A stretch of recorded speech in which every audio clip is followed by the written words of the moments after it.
हम लोग कक्षा 8 विषय हिंदी और उसका पाठ 5 इकाई 5 और सवाल बाल बन के और जवाब अब्दुल कलाम के। यहाँ आपको यह पाठ मैंने पीछे थोड़ा समझाया था इसके पहले की क्लास में। अब भाग 2, भाग 1 पहले समझाया था, अभी भाग 2 आपको आगे का पाठ मैंने बोला था कि पढ़कर रखना। अब आप लोगों ने पढ़ाई की होगी, मैं विश्वास करती हूँ कि आप बच्चे समझदार बच्चे हैं और पढ़ाई की होगी, नहीं की होगी तो हंस लेना, ठीक है ना। चलो आगे का प्रश्न है अब्दुल कलाम का। रोहित नाम का एक लड़का है, चतुर्वेदी, रोहित चतुर्वेदी, कक्षा 11वीं में पढ़ता है, इस्लामिया इंटर कॉलेज इटावा का ये लड़का है। वह अपने प्रश्न अब्दुल कलाम से क्या करता है? आप कहते हैं कि भारत 2020 तक विकसित राष्ट्र बन जाएगा, पर निरंतर बढ़ती जनसंख्या और बेरोजगारी इसे संभव होने देगी। बहुत बढ़िया प्रश्न किया इस लड़के ने, सोच समझ के उसने बहुत ही अच्छा प्रश्न किया है और उसका बहुत ही अच्छा जवाब डॉक्टर कलाम देने वाले हैं। उसने क्या प्रश्न किया है कि आप बोल रहे हो कि 2020 तक अपना भारत देश विकसित राष्ट्र में बन जाए, पर कैसे बनेगा? क्यों कि हमारे भारत देश में निरंतर बढ़ती जनसंख्या, निरंतर तो जनसंख्या बढ़ रही है और सबसे ज़्यादा बेरोजगारी, पढ़े लिखे इंसान भी बेरोजगार बन रहे हैं, तो यह कैसे संभव होगा? तो 2020 तक अपना देश, अपना राष्ट्र वैश्विक स्तर पर विकसित राष्ट्र कैसे बनेगा? उसके प्रश्न में अब्दुल कलाम क्या जवाब देता है? विकास स्वयं जनसंख्या वृद्धि को रोकने की अचूक औषधि है। विकास करना यह अचूक, व्यर्थ न होने वाला, अचूक यानी व्यर्थ न जाने वाला, निश्चित विकास स्वयं जनसंख्या वृद्धि को रोकने की अचूक औषधि है। अपने जनसंख्या को रोक सकते हैं। कैसे रोक सकते हैं? इसमें जन शिक्षा, विशेषकर स्त्री शिक्षा की बात भी सम्मिलित है। यहाँ पे डॉक्टर अब्दुल कलाम कहते हैं कि जन शिक्षा, हर एक व्यक्ति पढ़ेगा, हर एक व्यक्ति लिखेगा, पढ़ लिख कर अच्छा इंसान बनेगा, और साथ साथ में स्त्री शिक्षा, हर एक लड़की को पढ़ने का अधिकार है, और वह शिक्षा की बात भी इसके अंदर सम्मिलित की गई है। सम्मिलित की गई यानी समझाई गई है। इससे छोटा परिवार, सुखी परिवार की मान्यता को बल मिलता है। इससे अपने को छोटा परिवार और सुखी परिवार, छोटा परिवार सुखी परिवार की मान्यता को बल मिलता है। भारत 2020 का मिशन यहाँ के युवाओं को रोजगार के पर्याप्त अवसर सुलभ कराएगा। डॉक्टर कलाम कहते हैं कि 2020 तक भारत देश का मिशन है यह कि हर एक व्यक्ति को उसकी बेरोजगारी, युवाओं को रोजगार के पर्याप्त अवसर यानी प्रसंग हो सके उतना पर्याप्त मात्रा में सबको दिलाएगा, सुलभ कराएगा या फिर मिलवाएगा।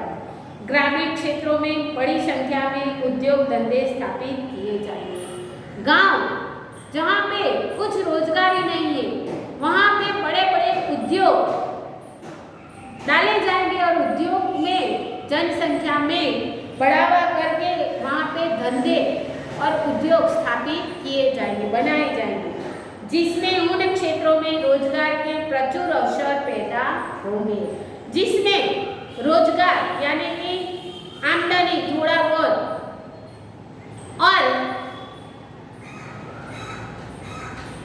अवसर यानी प्रसंग पैदा होंगे। वहाँ पे बड़े बड़े उद्योग डालेंगे, उद्योग में बहुत से लोग काम करेंगे और बहुत से लोगों को आमदनी भी प्राप्त होगी और बेरोजगारी भी बनेगी। आगे का प्रश्न है अर्श मेहता, कक्षा 12 तेजस हाई स्कूल बड़ौदा। बड़ौदा का यह बच्चा है हर्ष मेहता और कक्षा 12वीं में पढ़ता है। वह अपना प्रश्न अब्दुल कलाम के आगे रजू करता है। क्या बोलता है देखो, आपको ऐसा क्यों लगता है कि 2020 तक भारत विकसित राष्ट्र बन जाएगा? वह बच्चा अब्दुल कलाम से प्रश्न पूछता है कि आपको कैसे लगता है, क्यों लगता है कि 2020 तक भारत विकसित राष्ट्र बन जाएगा? डॉक्टर कलाम इसका जवाब देते हुए कहते हैं कि भारत की जनसंख्या 1 अरब से अधिक है। भारत की जनसंख्या बहुत अधिक है। इसमें 54 करोड़ लोग 25 वर्ष से कम आयु के, जिसमें 54 करोड़ लोग तो ऐसे हैं जिसकी उम्र 25 साल से कम है, कम आयु के हैं यानी उम्र के हैं। वे ये हमारी राष्ट्रीय शक्ति है। उसमें से जो 54 करोड़ लोग हैं वो हमारे युवाओं के लोग, युवा है वो लोग, और उनकी राष्ट्रीय शक्ति हमारे पास है। भारत को 2020 तक विकसित राष्ट्र में परिवर्तित करने के लिए हमारे पास प्रचुर प्राकृतिक संसाधनों के साथ ही सुनियोजित खाका भी उपलब्ध है। अब्दुल कलाम क्या कहते हैं कि हमारे पास युवाओं की शक्ति तो है और पर्याप्त मात्रा में यानी आवश्यकता के अनुसार प्रचुर यानी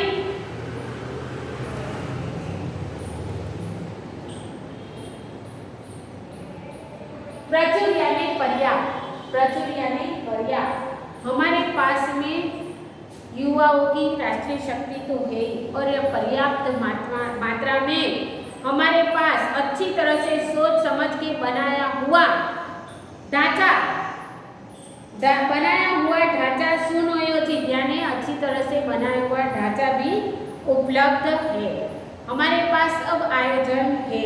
54 करोड़ युवाओं के विचारों की एकता निश्चय ही इसे विकसित राष्ट्र में परिवर्तित करने में सफल होगी। अब्दुल कलाम कहते मुझे विश्वास है जो 54 करोड़ युवा शक्ति है वो कि दोनों वह लोगों की जो एकता है और निश्चय ही वह एकता विकसित राष्ट्र में परिवर्तित करने में सफल होगी।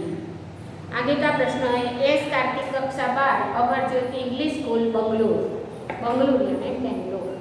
यह एस कार्तिक कक्षा 12वीं का लड़का है। वह अब्दुल कलाम से प्रश्न करते हुए पूछता है कई छात्रों के बड़े बड़े लक्ष्य होते हैं।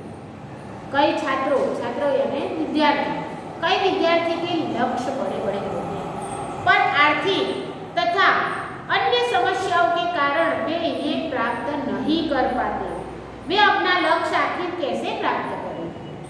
बहुत से बच्चे हैं, गरीब हैं, जिनके पास पढ़ने के लिए पैसे नहीं, होशियार है लेकिन वह डॉक्टर नहीं बन सकता है क्योंकि उसके पास आर्थिक यानी पैसे की तंगी है और वो पैसे के अलावा भी अनेक समस्याओं के कारण वह अपना लक्ष्य प्राप्त नहीं कर सकता है। तो उनके लिए अपना लक्ष्य आखिर प्राप्त करना है तो वो कैसे करे?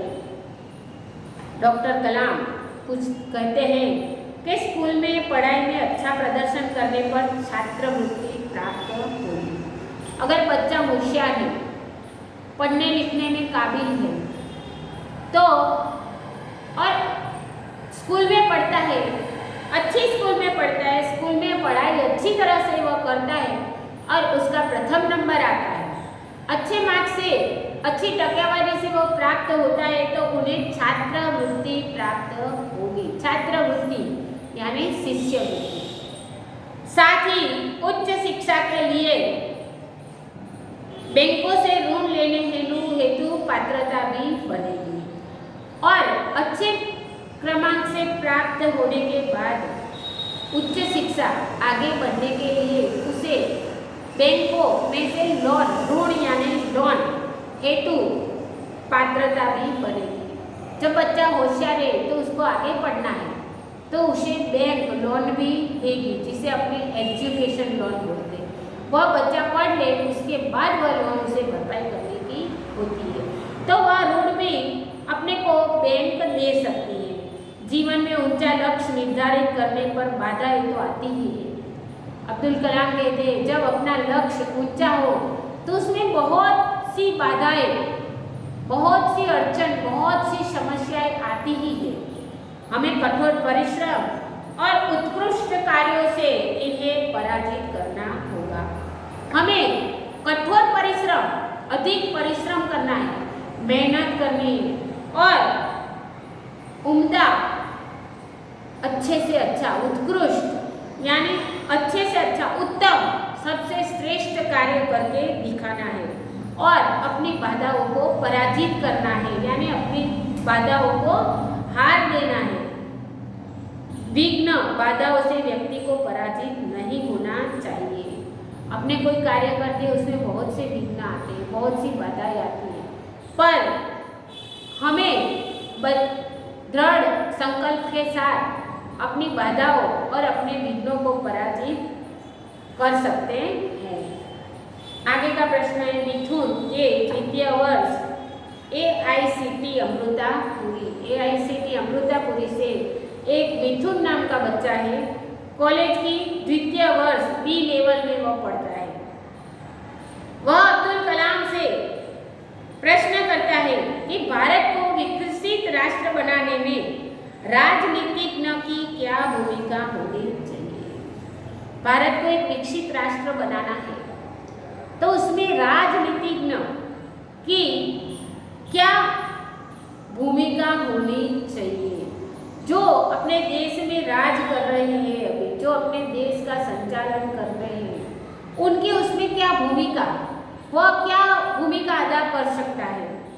डॉक्टर कलाम कहते हैं जिम्मेदार राजनीतिज्ञ दूरदर्शिता पूर्ण नीतियां बनाता है। दूरदर्शिता यानी दूर की सोचने वाला व्यक्ति, बहुत दूर की सोचने का जिसमें गुण होता है, वह दूरदर्शिता पूर्ण नीतियां भी बनाता है कि आगे जाके इसका क्या असर पड़ेगा। ऐसी नीतियां, जो नियम बनाते हैं वो भी वह बनाता है। जो जवाबदार राजनीतिज्ञ है, जो जवाबदार राजकीय व्यक्ति है, वह ऐसी नीतियां बनाता है, नियम बनाता है। महात्मा गांधी ने निष्ठा के राजनीतिक सिद्धांत को सत्य, अहिंसा तथा निस्वार्थ भावना में ढालते हुए ब्रिटिश शासकों के विरुद्ध अपनी लड़ाई छेड़ी थी। डॉक्टर महात्मा गांधी अपने राष्ट्रपिता, उन्होंने अपने ब्रिटिश शासक अंग्रेजों के सामने उन्होंने क्या सिद्धांत अपनाया था? सत्य, अहिंसा और निस्वार्थ भावना। महात्मा गांधी को कोई स्वार्थ नहीं था, उनका सत्य और अहिंसा, अहिंसा किसी को मार कर राज्य लेने का नहीं है और कभी झूठ बोलना नहीं है, और निस्वार्थ भाव से उन्होंने ये 3 सिद्धांत अपनाकर उन्होंने अपनी अंग्रेजों के सामने लड़ाई छेड़ी थी। वर्तमान राजनीतिज्ञों को अपने कठिन परिश्रम, उत्कृष्टता और पारदर्शी कार्यों से मार्गदर्शन देना होगा। जो अपने राजनीति में जो भी लोग हैं, वर्तमान अभी चल रहे हैं, उनको जिसके पारदर्शिता यानी कि कोई भी नियम बनाओ सबके लिए समान, सब लोग इस नियम को जाने, पहचाने, समझे और फिर उसे आगे व्यवहार में डाले, ऐसी पारदर्शिता होनी चाहिए। और पारदर्शी कार्यों से मार्गदर्शन देना होगा। साथ ही गरीबी रेखा से नीचे रह गए लगभग 26 करोड़ भारतीयों के उत्थान के लिए भी कार्य करना होगा। अपने देश में 26 करोड़ लोग ऐसे जो बहुत गरीबी रेखा के नीचे जी रहे हैं, वह लोगों के लिए भी उनके उत्थान, उनके आगे बढ़ने के लिए भी अपने को उनकी भी देखभाल करनी होगी, उनके लिए भी नई नीतियां बनानी होगी। आगे का प्रश्न है सी नंदिता सूची, तृतीय वर्ष MBR इंस्टीट्यूट चेन्नई। तृतीय साल की यह लड़की है सी नंदिता। वह अपने अब्दुल कलाम से प्रश्न करती है, रक्षा की दृष्टि से विजन 2020 का लक्ष्य पाने में महिलाओं की क्या भूमिका हो सकती है? सभी युवाओं को ही है तो औरतें, स्त्री, महिला वह अपना योगदान कैसे दे सकती है और उसकी भूमिका क्या हो सकती है? डॉक्टर कलाम विजन 2020 में रक्षा अनुप्रयोग के क्षेत्र की महत्वपूर्ण प्रौद्योगिकियों के विकास पर विचार किया गया है। राष्ट्रीय सुरक्षा की बात भी विजन 2020 का एक अभिन्न अंग है। राष्ट्रीय सुरक्षा, अपने राष्ट्र की सुरक्षा में भी महिलाओं को बहुत से काम दिए जाएंगे। सशस्त्र सेनाओं में नियुक्त के लिए पुरुष और महिला के आधार पर कोई भेदभाव नहीं किया जाता। पहले फोर्स में सिर्फ पुरुष ही जाते थे। अभी डॉक्टर कलाम कहते हैं कि अपनी नीतियों में महिला और पुरुष दोनों के लिए सरके नियम बनाए गए हैं और कोई भेदभाव नहीं किया गया है। तीनों सेनाओं में पर्याप्त महिला अधिकारी नियुक्त है। तीनों सेनाओं में पर्याप्त महिला अधिकारी भी नियुक्त किए गए हैं।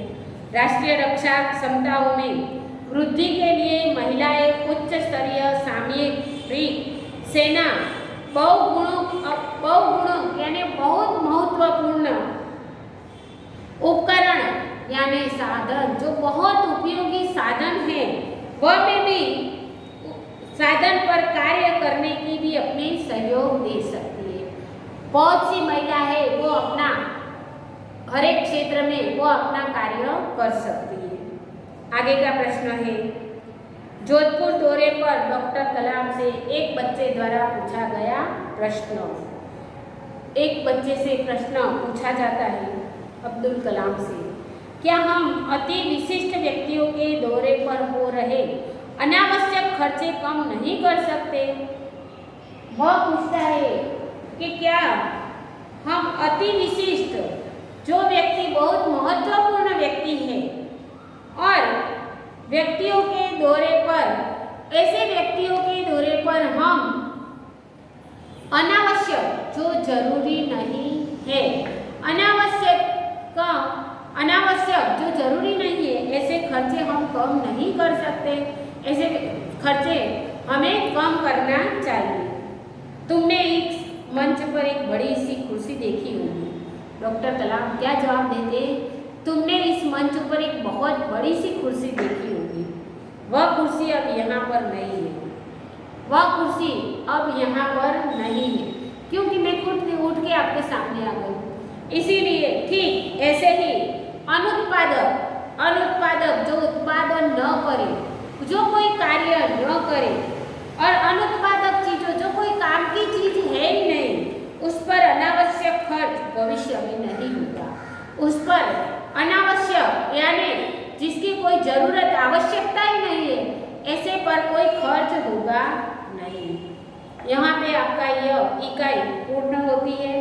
आपको सबसे पहले मैंने आपको अनुवाद का एक चौपड़ा दिया है, उसमें इस कहानी का अनुवाद मातृभाषा में अनुवाद करना है और आपको यह शब्दार्थ लिखना है। शब्दार्थ लिखने के बाद आपको अभ्यास और स्वाध्याय विषय की नोट में लिखना है। अभ्यास और स्वाध्याय दोनों विषय की नोट में अच्छे, स्वच्छ और सुंदर अक्षर से लिखना है। यहाँ आपका पाठ 5, उसके बाद पुनरावर्तन 1 है। आपको भी आपकी विषय की नोट में पुनरावर्तन 1 आपको अपनी तरह से लिखना है। पता चल गया आपको? ये 5 पाठ होने के बाद पुनरावर्तन 1 आपको अपने विषय की नोट में लिखना है और उसके बाद आगे का पाठ 6 में चलाऊंगी। तब तक के लिए मैं रजा ले रही हूँ। नमस्कार। नमस्कार।